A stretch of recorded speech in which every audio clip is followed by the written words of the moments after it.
in the country. Brought to you by Kubota Hay Tools. Forage forward. Any cow-calf producer will tell you maintaining a durable livestock fence can be difficult, especially one on a budget. But one University of Purdue beef specialist shares his tips on how to construct his ideal fence with a little shelf life. AgDay's Betsy Gibbon has a story. Dr. Ron Lemonager is known as the beef guy, and fencing happens to be his specialty. This is my mental release. And so we spend a lot of time nights and weekends doing this stuff. So when it comes to building a perimeter fence for your livestock, he encourages using 6 high-tension wires. So I like the idea of starting with a ground wire and then alternating wires between hot and cold. He says 6 isn't too many when liability is at stake. Because you're going to have vegetation growth.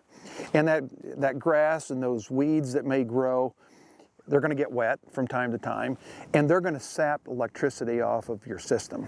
Lemonager says producers need to start thinking about the high-tension wire. It will last about 30 years, while regular soft wire lasts about 5.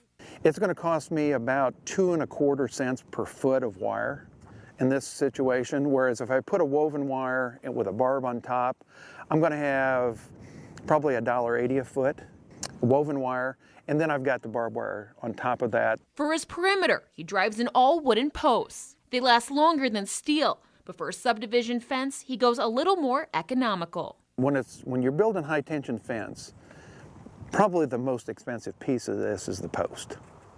And so I think it's real reasonable to stay at 30-foot centers on your post. For a subdivision fence, he uses fiberglass posts. And those fiberglass posts with a clip is going to cost me about $2.20. There, a single hot wire can be done, but Lemonager encourages more. If I'm running 2 of them, I put one down about my knee and one up about the bottom of my belt. That's about 18 inches. This is about 34 inches. He puts in a post every 35 to 40 feet, depending on how much pressure is in the area. And when he starts changing elevation, he needs a post that will stay in the ground. I've got fiberglass posts, but when I go from a hill to a valley and back up to a hill, then in that line I put wooden posts. Some suggestions from the professionals to keep a fence with longevity. In West Lafayette, Indiana, I'm Betsy Gibbon reporting for AgDay. If you want to build a perimeter fence in stages, you can start with the 3 high-tension wires and put the ground wires in between them later. He encourages to use high-tension wire for even subdivision fences, but a barbed wire fence can be ideal for sheep and goats.